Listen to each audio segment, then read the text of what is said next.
Hey, good morning, Alan. Charles, tell us your name and when you joined the club. Okay, well, my birth certificate name is Charles Francis de Ferrari, but I go by Chaz. Um, for a long time, I've gone by Chaz. So here's the thing. I joined in March of 2007, and I can honestly say that the water has not been as cold since. The water was 47 degrees Fahrenheit when I joined. My first swim was halfway around the cove on a big flood. I was over by the gap, more or less, a little further along the pier than that. And I floated back over here. I spent a half hour in it, and I thought I died and went to heaven. You are in heaven. Yeah, yeah. It was a great experience, and I really I warmed up very quickly to the cold water, you might say. Um, Charles, you joined in 2007. in seven, Okay, back then the club was quite small. the club was quite Yeah, tell small. us about it. Your Well, it was experience. a more, yeah, it was kind of, there were more faces that I recognized. These days, I see a lot of new faces, which is great. That expansion of the club, it adds the thing about the club is it's always been a situation where people come and they add to the club, whatever it is that's uniquely theirs to add. And believe me, there are some unique characters who have been through the club, even since in my brief stay here in this 150-year history. I'm only here since 2007, maybe 14 years now. I got a long ways to go before I'm a lifetime member. That's my problem, see. But anyway, How was the it's swim program back then? Swim program, rowing well, program. when I joined the club, the Bob Roper was still here, and he was actively pushing the Sunriser program. So I remember the reason why I joined this club instead of the Dolphin Club. I toured both clubs. I got basically I got a chance to ask questions. And at the Dolphin Club, all I heard was I wanted to swim the gate. The Dolphin Club, all I heard was you got to wait, you got to do the cove, you got to know, you can't do this, you can't do that. And I thought, okay, I'll go next door and see what's cooking. And Bob Roper basically was sitting in his office.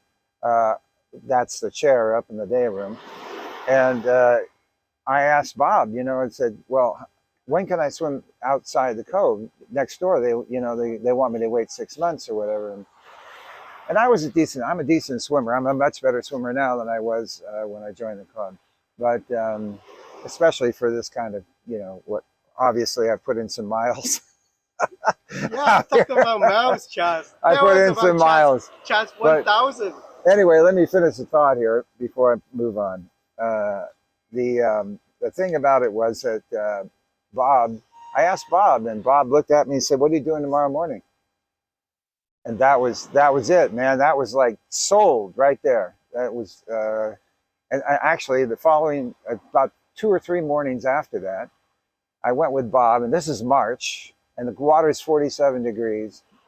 And we went and did. I went with the sunrisers, which was an oxymoron because the sun hadn't rose yet. It was still pitch black, dark. We walked down to East 39. That is a particularly high railing there that you stand on before you jump off. And by the way, I'll completely disavow this story if it ever gets in the hands of somebody at the city who wants to do something bad to me and would arrest me for doing this. But anyway, we jumped off of that pier. Bob hands me. He's in an inflatable.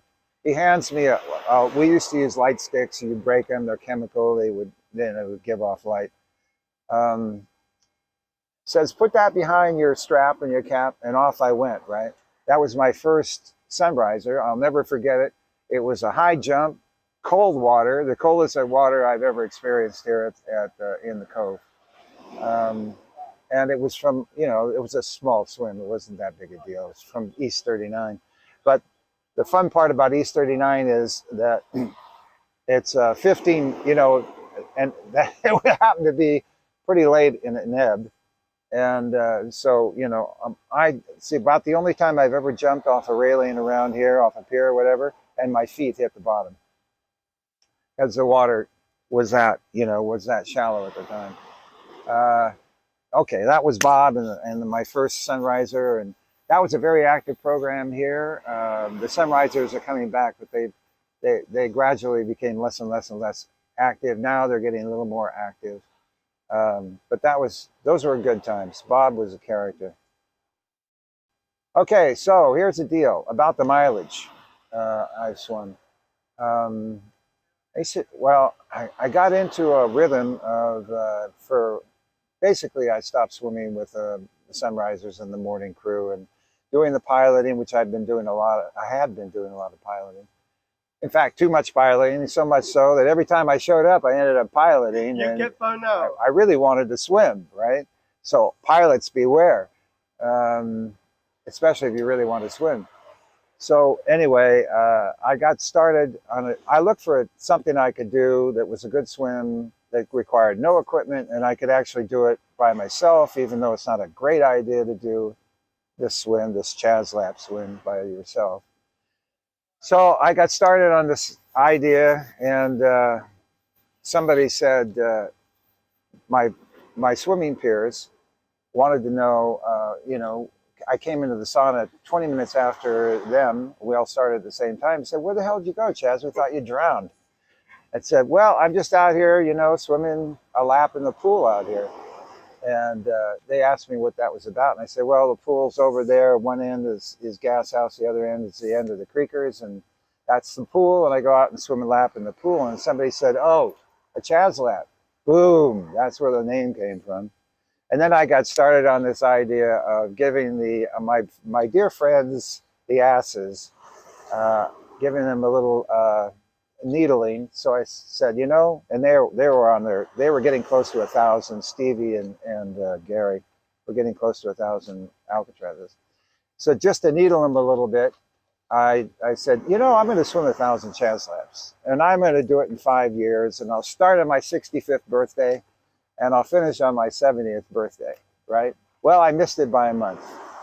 I missed it by a month, but there were a lot of good reasons why I couldn't swim the whole 5-year period of time. So that's the mileage right there. That's 2,000 miles in 5 years. Because each of those is a 2-mile swim. So there you go, 2,000 miles.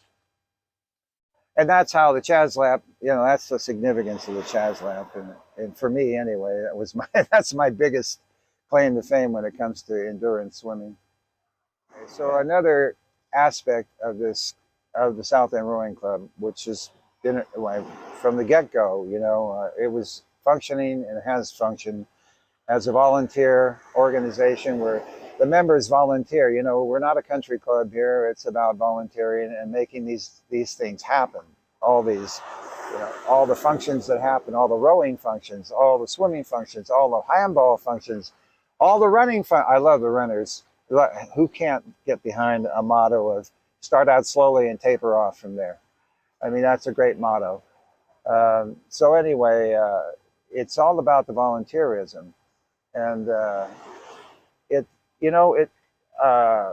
think the club has got so big so fast recently that one thing you could point out is the point about volunteering hasn't really, you know, been disseminated that well, but it should be. You know, the club really, people have, part of the fun is actually, I mean, really being a volunteer, because that's a whole different perspective, you know. And if you really want to, you know, if you're an avid swimmer and you really want to get a good lesson about, you know, swimming, go out and pilot sometime. Sit in a rib or sit in a kayak and actually see what's going on and understand it from the pilot's point of view, or understand rowing from a rower's point of view. You know, it's a volunteer club, so people should keep in mind that, you know, you contribute, you know, give back. All right. And because that's cool. That's a good thing to do, and it keeps the programs going, and it keeps them strong and you know, viable. Yeah, volunteer and participate for the next 150 years. Yeah, or whatever part of that you survive. All right, Chaz. Thank you. Thank you, Alan.